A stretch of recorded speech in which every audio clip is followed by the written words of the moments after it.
Welcome to the OnScript podcast, your home for world-class conversations on scripture and theology, where you get to meet some of the best in the field. Visit us at onscript.study. Say hello on Twitter at OnScriptPodcast and stop by our Facebook page at facebook.com/onscript. Hey everyone, welcome to OnScript. This is Matt Lynch, a co-host of the podcast with Matt Bates, Drew Johnson, Aaron Heim, and Chris Tilling. And I want to welcome you to the second part of our two-part look at gender hermeneutics in Paul, where we focus on 1 Corinthians 11. In this episode, I had the privilege of sitting down with my colleague and boss, Lucy Peppiatt, to talk about her work on this passage. She's written 2 books on 1 Corinthians 11, and she has a very interesting and compelling take on it. If you haven't heard the first episode, you might want to go back and have a listen. Lucy and Michael Lakey, who I interviewed in the previous episode on this, agree in many respects, but differ on whether they think Paul wrote all of 1 Corinthians 11, which has significant implications for what kind of gender theology you think Paul has. So Lucy will suggest that Paul was quoting and then refuting his opponents, which, as you can imagine, lands you in a very different place. So hope you enjoy this episode as much as I did, and as always, check us out on Apple iTunes and blah blah blah, all that stuff, the stuff you're supposed to say at the beginning of a podcast, and give us a 5-star rating wherever that is, maybe just in your heart. We appreciate that. Thanks so much.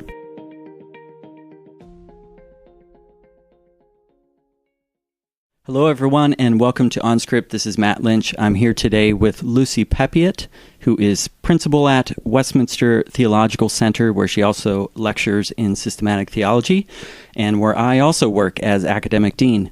In addition to her role as principal, Lucy co-leads Crossnet Church in Bristol, and she's the author of The Disciple on Becoming Truly Human, Women in Worship in Corinth, and most recently, Unveiling Paul's Women, Making Sense of 1 Corinthians 11, 2-16. And we'll be discussing the latter 2 books today to continue our conversation from last week's episode with Michael Lakey. Lucy, welcome to OnScript. Hi, thanks.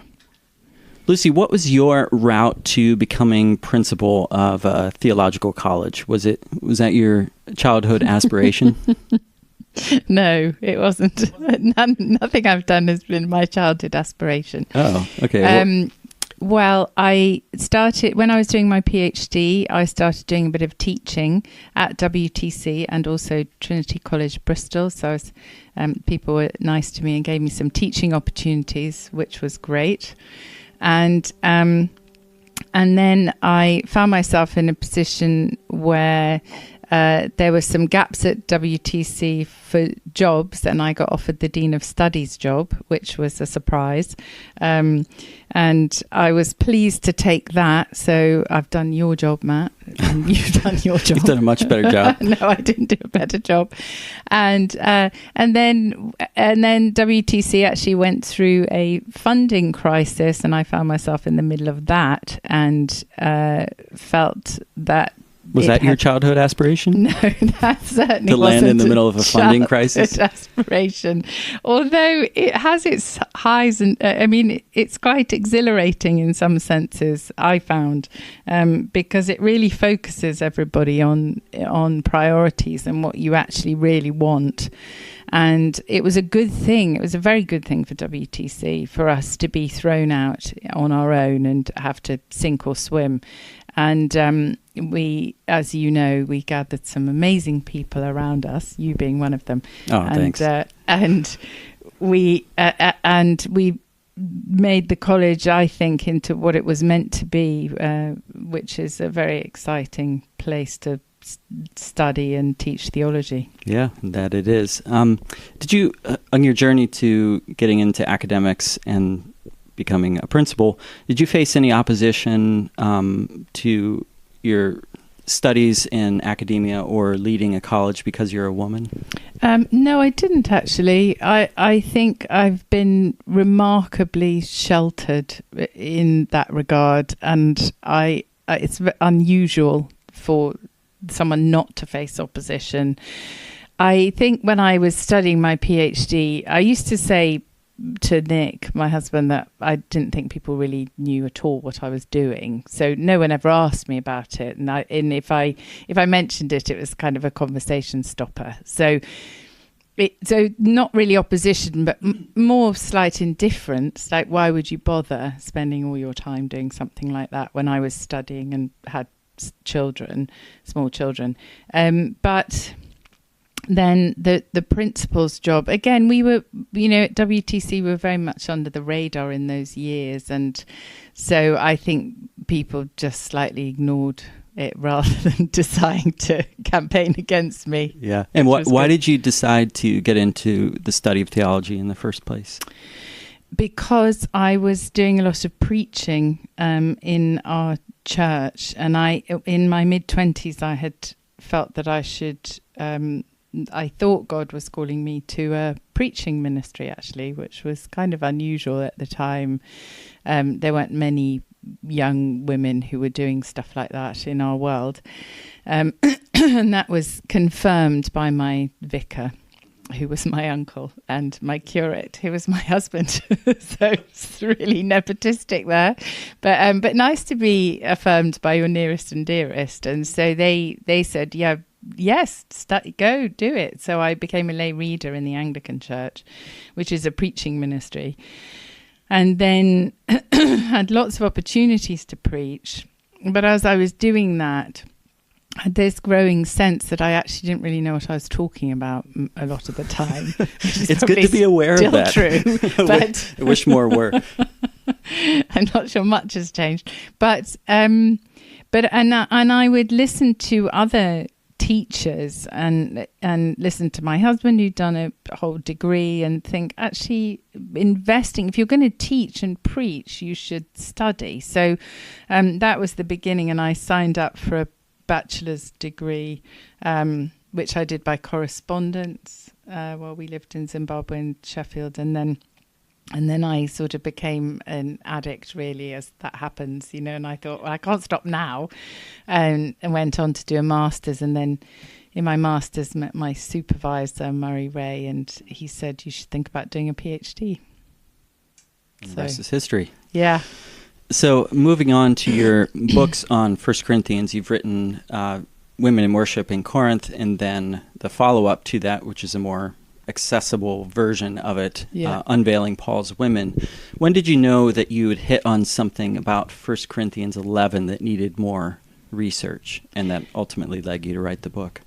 Well, I knew quite very early on, I think. I started to research women in Paul, because I never actually had done. I'd done my PhD in Systematic Theology on Christ and the Spirit and Trinitarian theology, which I love, and but found myself as the principal of a college and a woman, obviously, being asked a lot, what do you think about the women and the Bible? What do you think about these passages? And what do you think about Paul? And I thought, gosh, I haven't actually really thought that through. I knew I didn't have good enough answers, and so I thought I must do my own research, and I thought it would take me a couple of days of reading. Literally, I thought it'd be fine.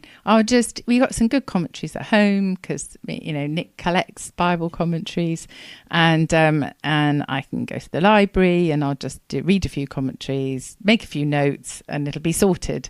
And I started with Gordon Fee, because I think he's brilliant, and I thought, I'm sure he's got all the answers. So I thought, well, I'll start with 1 Corinthians 11. I know there are other passages, but let's just start there.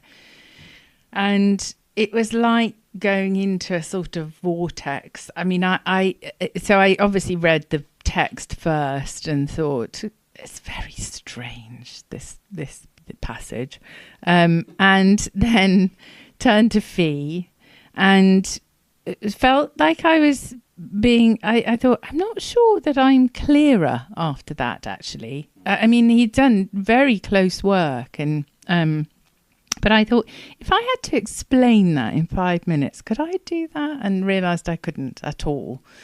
and that I still had an awful lot of questions that I didn't think Fee had answered. So then I went to Thistleton, and then I went and that started my journey. And the more that I read, actually, the more confused I became, and the more I immersed myself in the text, the more confused I became. And then I kept reading these very big scholars and intelligent men and women who were saying this is a very confusing passage. So it took me weeks, months. It sucked me in, and I still will read the text and read about it when I can. Yeah, and we'll talk about some of the problems you thought through in a moment. But I want to talk for a moment about the fact that you've taught this passage now for a couple years to quite a few audiences. And how do women react when they read 1 Corinthians 11 in your experience? Well, it depends on the age group. So what I tend to do is I want people to engage with the text as they receive it to start with, because I think that's the best place to teach from. So I realized early on that with an older group of people, they are less inclined to criticize the biblical text or to admit that they have difficulties with it. And so, because what I ask them to do is to read the passage, or I read it out loud and then I ask them to have a look at it and to say, so I'll ask a gentle question, like, if Paul was here, what would you want to ask him? Something like that. If that doesn't bring anything up, in terms of trying to get them to say that there are difficulties in the text or that they find it offensive in any way, then I'll push a bit harder and sort of say, well, where are the problems? Is there anything you find offensive or difficult? So, but I found with an older group, one time I was teaching it and I said, just pretend it's not the Bible and tell me what you think. And that unleashed a whole load of response that I wasn't really prepared for. And that was the older people. If I ask a younger group of people, the young women are very vocal about how difficult they find this text, and that at best they'll say they don't understand it and look sort of kind of hurt in some ways, and then sometimes I have someone expressing real anger at Paul in a group. Do you think that generational difference is because older women have been exposed to the text more, and so it's sort of a little hard to extricate themselves from this being in their Bible and just a normal part of things, whereas maybe younger groups have a different experience and not as much exposure? I think that maybe it's more, there's a sort of self-selecting. I'm speaking to a group of people, and those women have been in church for a long time, so they've chosen to. So I'm not speaking to people who have left and not come back because they've found the church difficult as women. So these are women they probably for quite a long time have made choices to acquiesce to certain systems that are not amenable to women often in the evangelical world, but they've made a decision that they will put God and the church first, and that they'll kind of put up with other stuff. So that years of putting up with stuff forms you into a certain type of person, and they've learned, I think, that it's easier just to give in or to receive something and not question, because I think that if you allow yourself those sort of angry responses, or you're then at odds with the people that are teaching you or you're sitting with and worshipping with, and that can be exhausting and put you on the outside. And I think a lot of women have made many sacrifices just to stay, just to be there, and like women who will go to churches where the men don't think that women should teach, and they're not really happy with that, but they want to go to church, and their friends go to church, and they want their kids to go to church, and so they just learn to not to question and not to allow that sort of, I guess, outrage in a sense. But with the younger crowd, and especially if they're going to churches where, their church may be led by a young woman or whatever, they don't mind so much about expressing it. Yeah. You talk in the book about the importance of the imagination, and I thought that was interesting because for a lot of people, when they hear the imagination, they might think importing things into the text. We're going to imagine a scenario in Corinth. So what do you think is the positive or constructive role of the imagination in interpreting 1 Corinthians 11? Well, first of all, I would say that everybody has imagined scenarios when they're reading the Bible. So it would be a complete falsehood to think that there are people who don't do that, and everybody is going to bring something. They may say, oh no, but the text is telling us that this is the case. But this is the fascinating thing about the whole picture of Paul and women, is that it has fired people's imagination. The text and some of the history that we know of the early church has fired people's imaginations in completely opposite directions. And that is a really fascinating phenomenon. So it disallows us from claiming the ground of saying, the way I imagine it to be is superior to the way you imagine it to be, because somehow my imagination is well founded and yours isn't. So we all imagine, even when we hear stories about Jesus and how he reacts to people and how he treats people, we get pictures in our head about who he is and the expression on his face, and and then we read the text through that. Yeah, tone of voice. Yeah. And so imagination is a massively important part of how we receive our faith through the text. And so first of all, we're all doing it.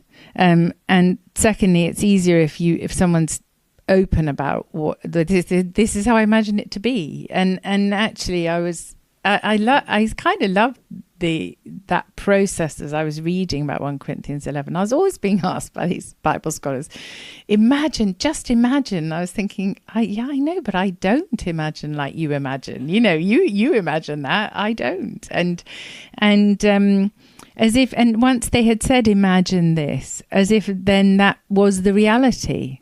And I thought, that's a funny step to make. Imagine all the women chattering at once during the whole service. And I was like, actually, I can't. I think probably they wanted to hear the teaching. It's like this sort of assumption that women just gossip all the time. And being worked up into an ecstatic frenzy. Oh, yeah, the ecstatic frenzy one. That's, so as a woman who I think is interested in learning and reasonably intelligent, and I assume many of the women in the early church were like that, I don't necessarily want to gossip all the way through my church service. So, anyway, so the imagination is a very important part of how we receive the text. And I think a good process for all of us is to look at how is the text firing our imagination, and what have we been taught already that it actually has just been imagined and now has become a reality for us that isn't in the text. And so as you began to imagine the situation in Corinth, what aspects of the imagined scenario did you begin to question that you were reading in among commentators? So there was one very clear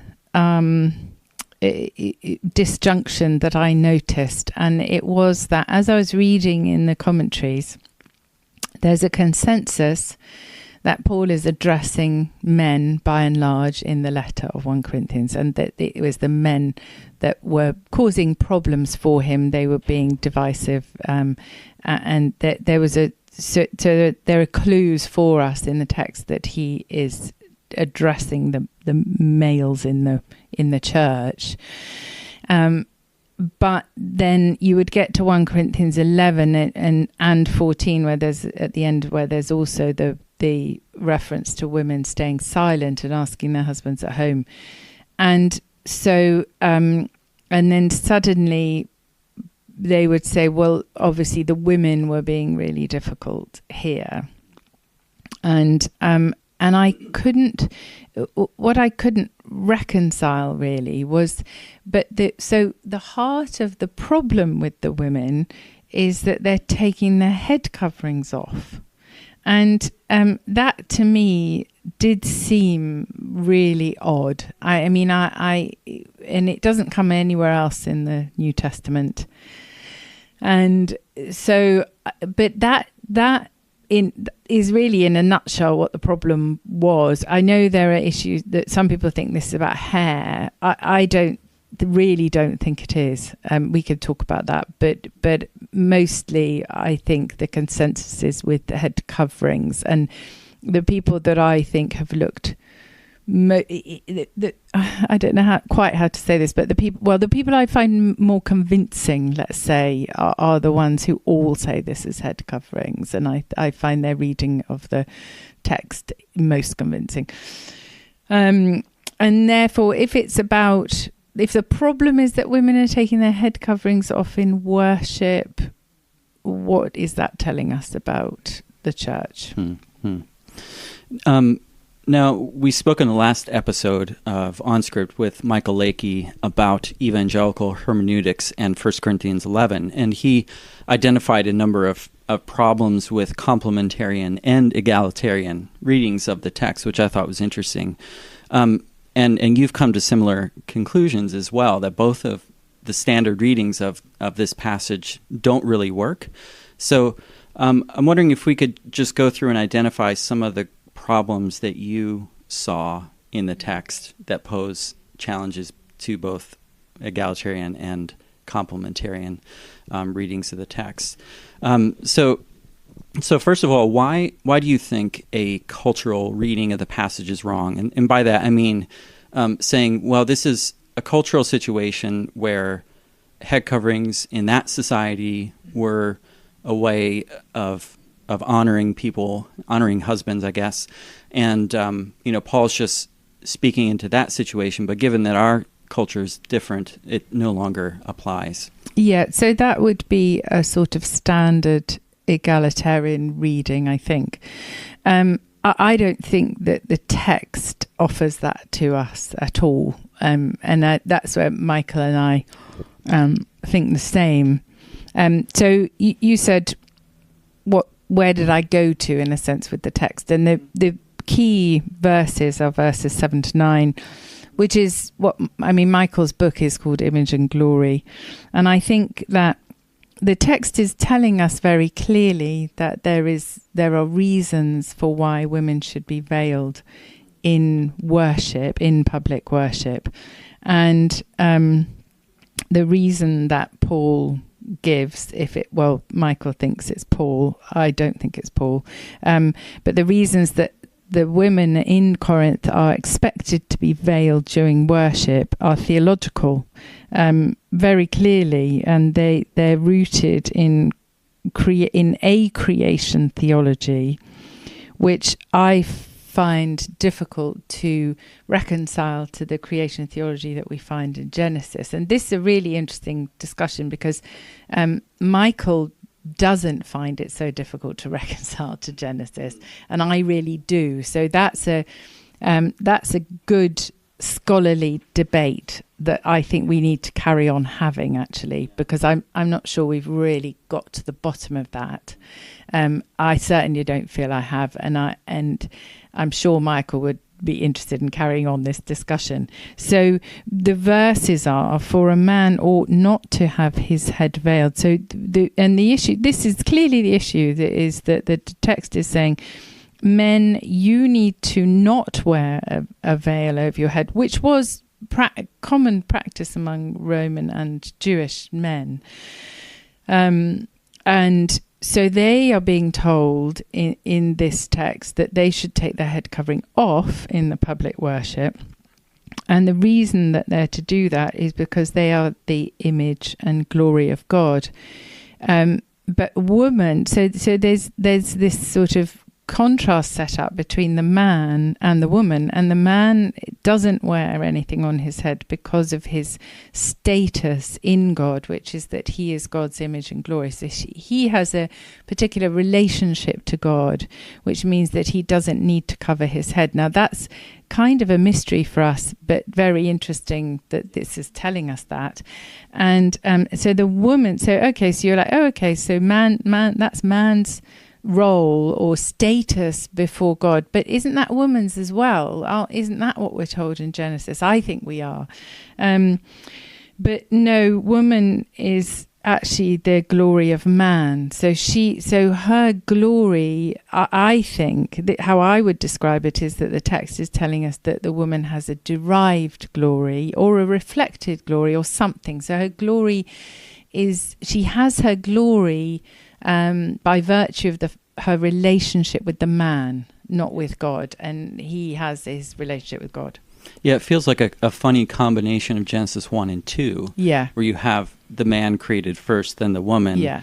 And then going back to Genesis 1 and seeing man made in the image of God, which is actually defined then as male and female, but skipping that part, taking the Adam made in the image of God, and then going to Genesis 2 and saying, well, the woman's second, and so the man has that kind of direct relationship with God, and the woman comes after, so it's derived. Yes. So you could see how someone could cut the pieces of Genesis 1 and 2 and construct that picture, but it seems like a distorted reading of Genesis 1 and 2. Well, and that's interesting because that is what complementarian or hierarchical readings, as I would call them, of gender relations from the text. That's exactly what they do. So, and this text gives us a sort of further window into how someone might do that, how they might take those two texts and sort of make a pastiche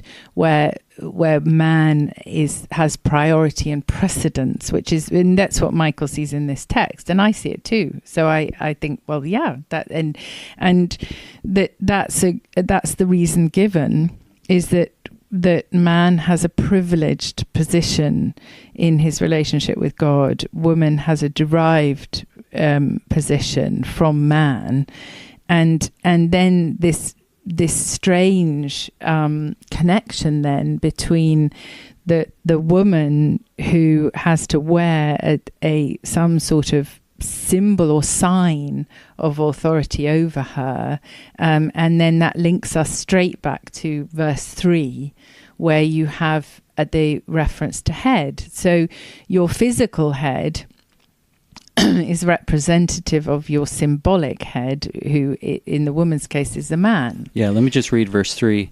But I want you to understand that Christ is the head of every man, and the husband is the head of his wife, and God is the head of Christ. So you have, just to unscramble that, you have God as the head of Christ, and then Christ is the head of man, and then man's the head of woman.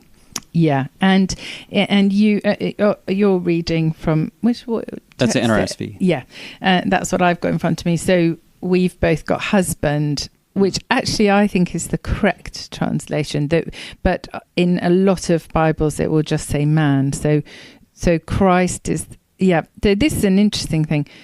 In the NRSV, Christ is the head of every man, and the husband is the head of the wife. So they've made a decision there to use man in one sense in the first pairing, and then to change the same word into husband in the second, which is that's a big theological decision right there. Yeah, it is. And then God's the head of Christ. So already those editors and translators they've made a really big decision for us.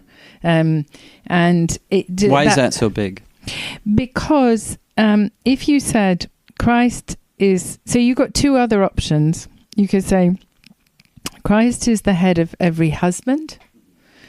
and the husband is the head of his wife.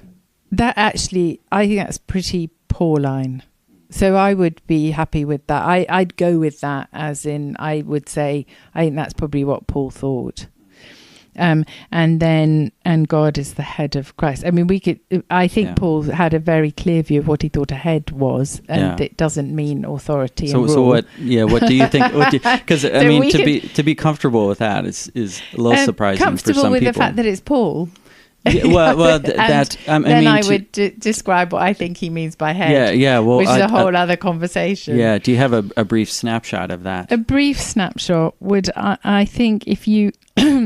I think that this idea that Paul uses of the husband as the kephale of the wife, it comes up in Ephesians 5, so I think it is a pretty clear. I think he taught that, but I think that what he was doing there was he was actually redefining the role of the male in the household and the husband in the household. As being a sacrificial and empowering role. I would probably put it in those would be my two main concepts that I think come through. So the husband lays down his life for his wife as Christ laid down his life for the church, but also is the cornerstone. So the other idea that's very much linked to this idea of kephale in Paul's writing, it comes up in Colossians, where Christ is the head over all things, but he's also the cornerstone. So it's like in him everything holds together. And I think that Paul understood the role of the man in that society as being, they had all the power. I mean, they literally had all the power.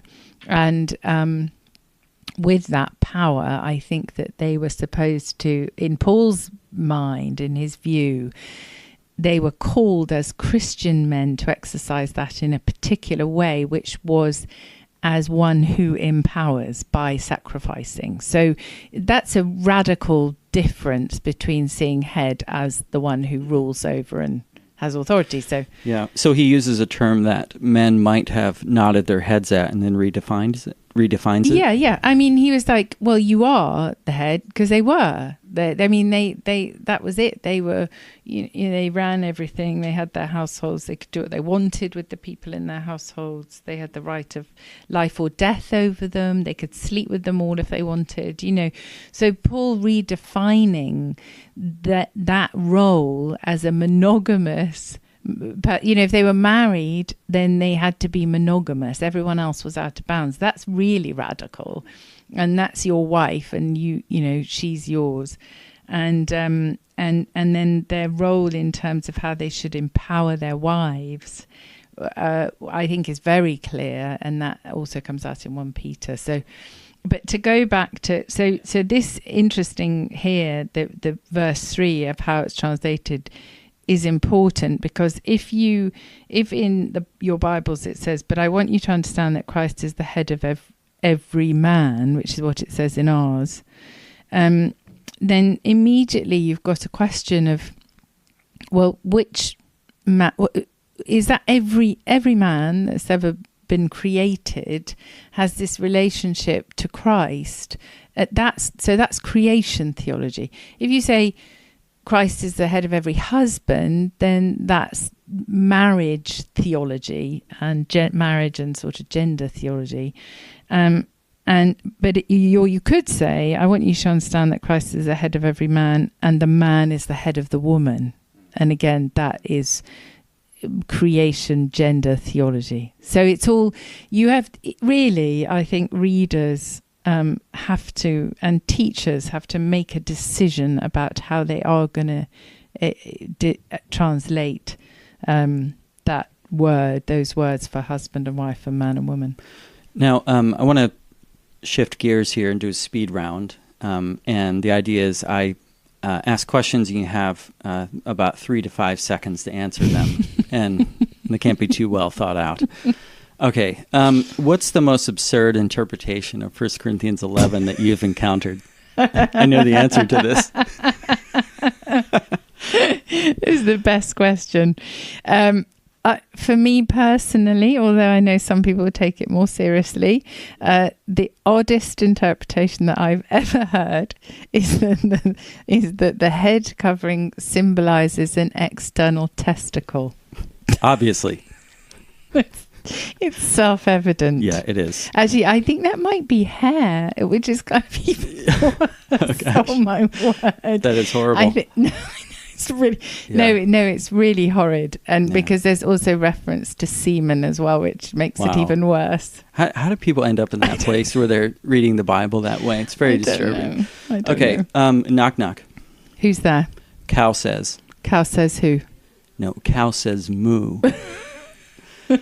Knock knock. Who's there? A little old lady. A little old lady who? All this time I knew you. I didn't know that you could yodel. Knock That's knock. a good one. Who's there? Etch. Etch who? Bless you, my friend.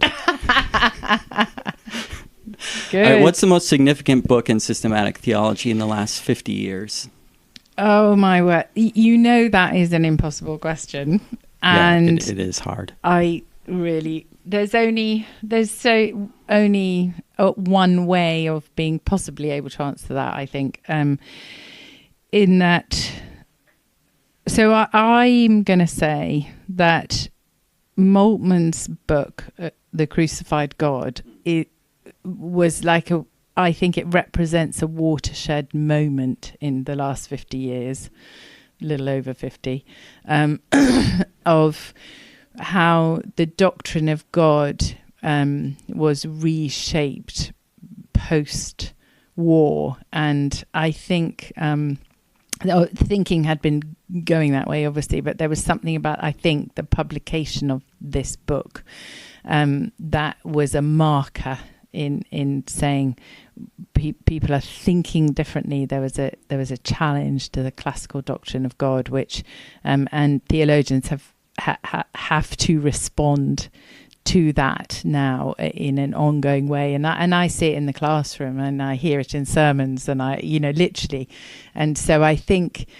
what he did and what he was expressing through that was a moment that is significant. Where do you think we hear it most at the popular sermon level? Like, what would be a phrase that's Moltmannian in origin that we might not realize?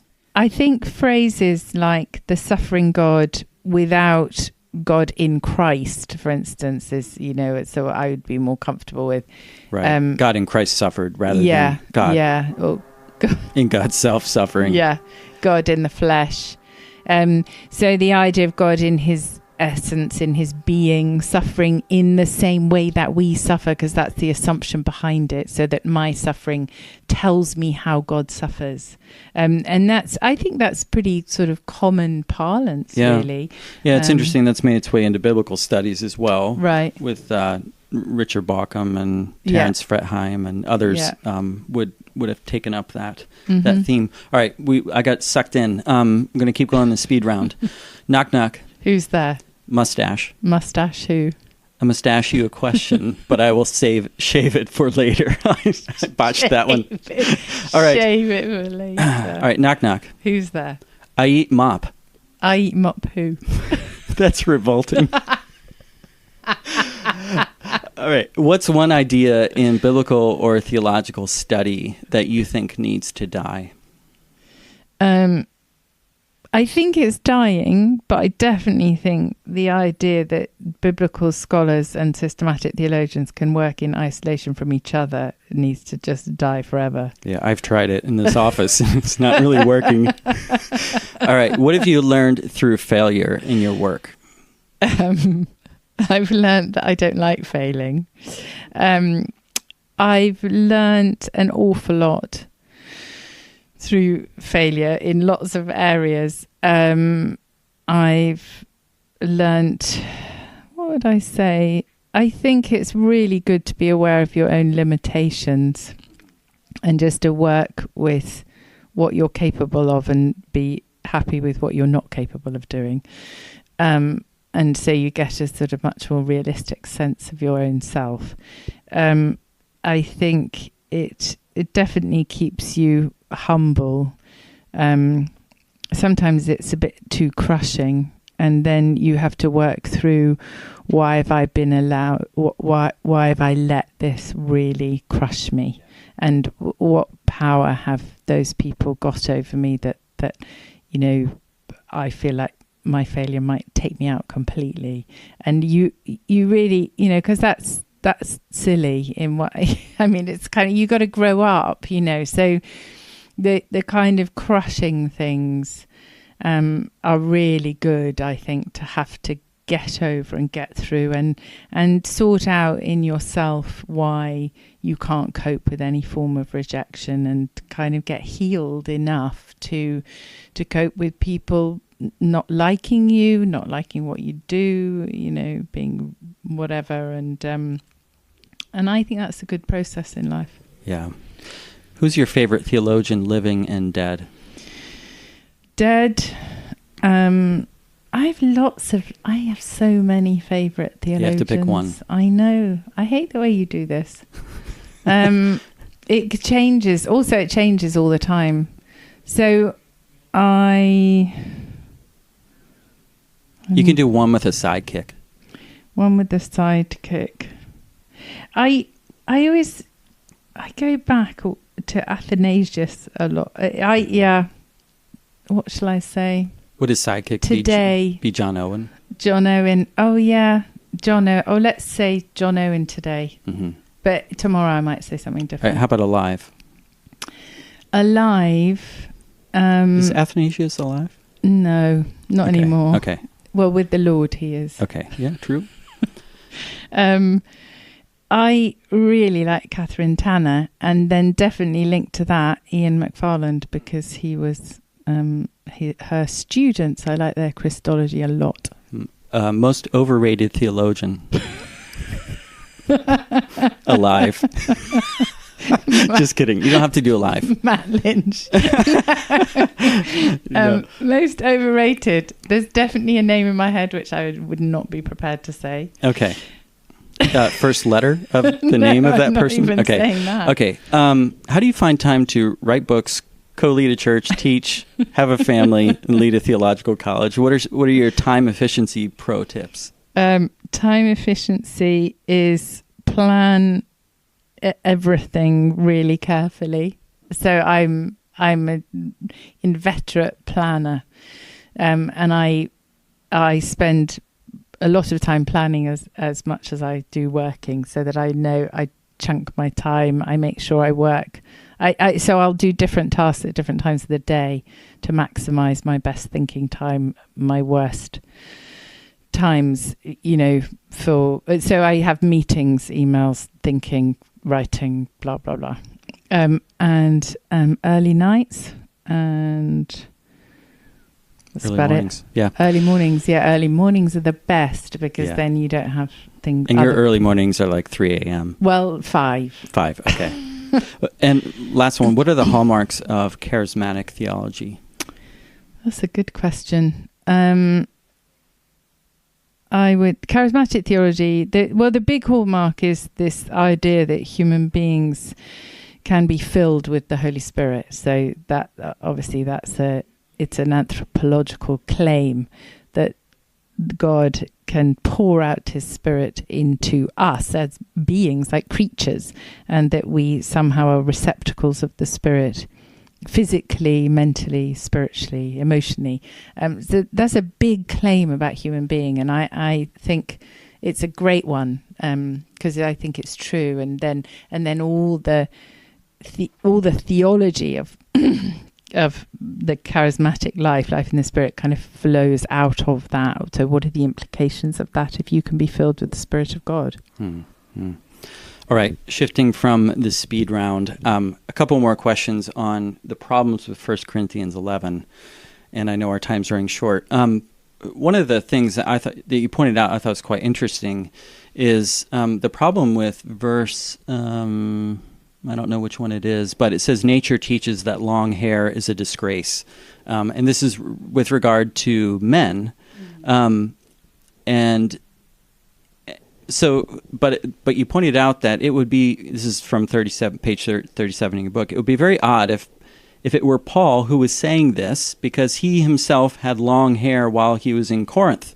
And in Acts 18:18, Luke makes a reference to Paul cutting his hair when he left Corinth in relation to a vow he had made before he went there. And you figured out that his hair would have been at least 9 inches long. Mm-hmm. And so there's Paul, long-haired. If this is Paul saying this, hey guys, it's a disgrace if men have a long hair, and he's this long-haired hippie saying it.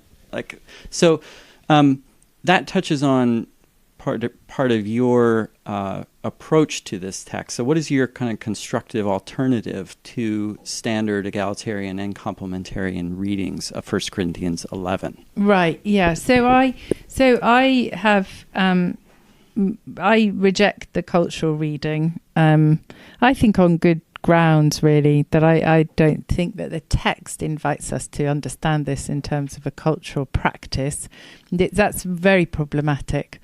Not least of all because there wasn't actually one cultural practice that everyone conformed to. So the idea that if I wore a head covering that I would offend nobody, or that if I didn't I would offend everybody, is actually not true of the culture. Right, because you have Greek, Roman, and Jewish practices all kind of different, and so exactly. Yeah.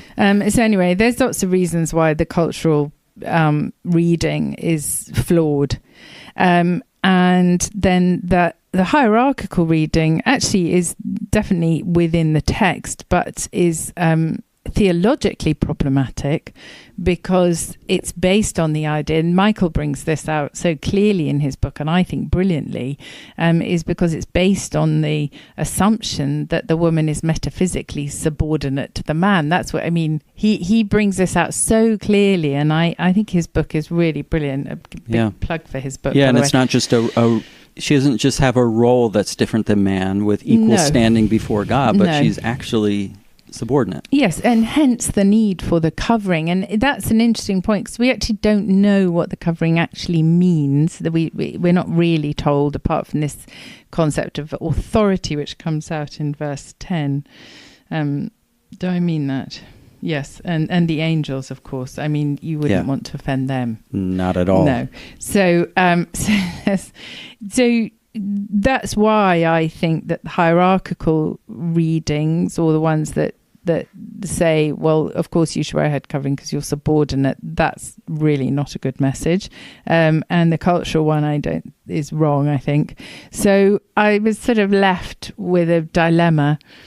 But then one of the things that I saw and most people see, is the flip-flopping in the passage of Paul seemingly espousing certain views in 7 to 9, and then giving us a very different view in verse 12, or starting at 11 and then 11 and 12, where suddenly it seems like, oh no, wait a minute, now you were saying that man was related to woman like this, and now you're saying they're interdependent. Yeah.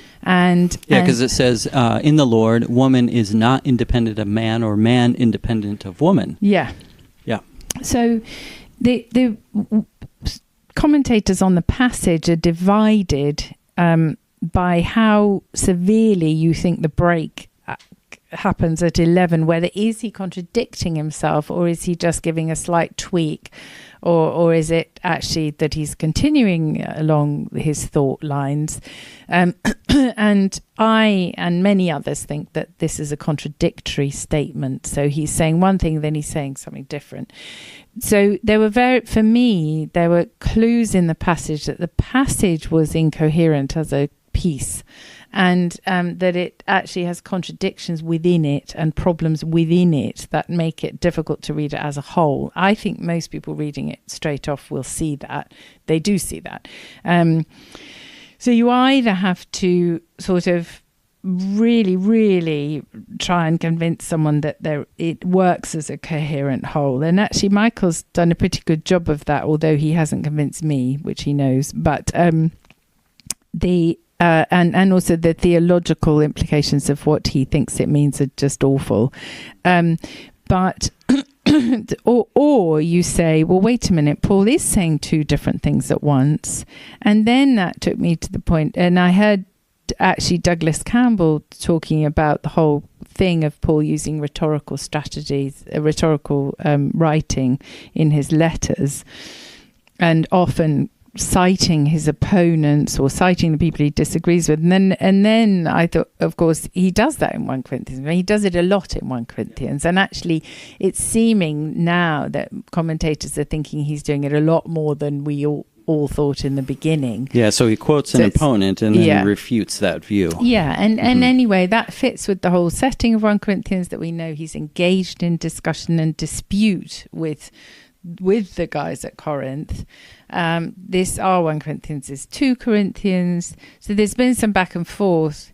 And the more I reflected on that, the more I suddenly thought, actually, I think that he's just engaging his opponents here, and that the worst ideas in this passage are theirs.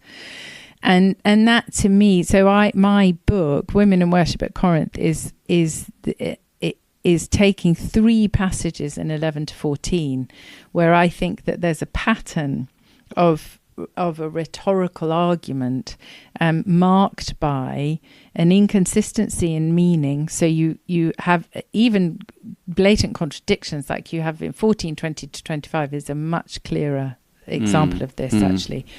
Yeah, and what happens there? That's in the tongues and prophecy passage. Where Paul's given you a big lead up to what he thinks tongues is and what he thinks prophecy is, and in really brilliant, I think, sort of explanation for us of what tongues is and how it functions, what prophecy is, how it functions, and this is what it's here for. And you're by the time you get to 14, 20 to 25, you're fully expecting him to say, so tongues is a gift for believers, or sign for believers, and prophecy is a sign for unbelievers. Yeah. And he doesn't. He says exactly the opposite. Yeah, verse 22, tongues then are a sign not for believers but for unbelievers, while prophecy is not for believers but for, not for unbelievers but for believers. Yeah. And you that totally takes you by surprise, and you're thinking, but you don't mean that. You've just been saying the opposite. And then you get to the end of the 14, and he's talking about, or the end of that section, and he's talking about unbelievers walking in and saying, oh, God is really among you because you prophesied to them. But if all prophesy, an unbeliever or outsider who enters is reproved by all and called to account. So there it's for outsiders. So he's there's a direct so there's this there. switch that happens in 22, and J.B. Phillips famously thought that was just a mistake and swapped them over because it really doesn't make sense. Yeah, so let's just make it make sense. Whereas I think, well, you can't really swap them over, not really. But you could say this does make sense if you say that's what the Corinthians were thinking that Paul is correcting. So I think that he's doing it in 3 places in 11 to 14, which is all his section on worship and how we should conduct ourselves in worship, including this amazing sort of rebuke that he has for them about the poor, which is very significant, I think, because I think that the rebuke he has for them about the poor, it bolsters my understanding of how he is also rebuking them for oppressing women. So they're oppressing the women by saying, look, we're the head of you, and we're the image and glory, and you're not. And so for you not to have your head coverings on is shaming us and making us look bad in front of the angels, whatever that means. But they clearly had some quite developed angelology, actually.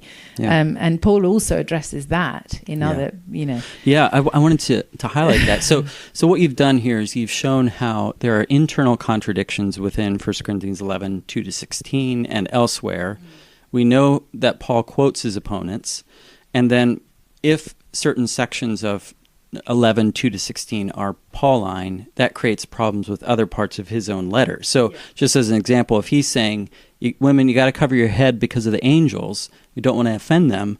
In 1 Corinthians 4:9, you bring this out in the book, Paul says, for I think that God has exhibited us apostles as last of all, as those sentenced by death, because we have become a spectacle to the world, to angels, and to mortals. So Paul is saying, we've we've been the lowest of the low as apostles, and that's our status marker, and that we're humiliated even before angels. And he doesn't seem to worry about that. No, precisely. And then, so the other thing you asked me about, how I arrived at different decisions. And the other thing about Paul addressing men is that he also is addressing the honor shame culture. So this was the other big, I'm glad you brought that up, because that was one of the other biggest sticking points for me, was that I'd read these commentators, a massive consensus that Paul is dealing with the honor shame culture in a way of deconstructing it, like saying, look, I'm shamed as an apostle. He lived in shame, and he thought that was his honor, that he lived in shame.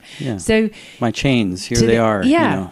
So to implement a cultural system of honor and shame in the middle of the church to do with men and women, I thought that's really, really ass backwards. Yeah. So I didn't buy it. I mean, I don't buy it, and one of the things that I think is that I may not be right. I don't say in my book this is definitely exactly what's going on in the passage, but if Michael's right, it's deeply worrying, really, and he knows that, because we have a text in the middle of our Bibles that is really, really theologically disparaging to women and demeaning of women. But if I'm right, then I've rescued Paul and rescued women. If neither of us is right, then we've really got to go dig back into this passage, because the current explanations are incoherent. They don't work. They're not really, really wrestling with the problems that the passage presents us with. And I think that's one of my frustrations really with the scholarship, is that I think that people are not actually letting the text tell them what it's saying and dealing with that. Yeah. Well, and you've highlighted in your book how even early church theologians recognized that there were some potential theological problems with this passage that they had to deal with and address. Yeah, definitely. I mean, Augustine, he's the great example of that, because so verses 7 to 9 they're the highly problematic verses, and because that's where it talks about the woman being the image of man. Yeah. And so it is common to read those verses, and to say, well, is he really saying that woman's not not the image and glory? And so other people have tried to make it into a sort of compliment for women. You're like the crowning glory of a man. I'm really not convinced by that.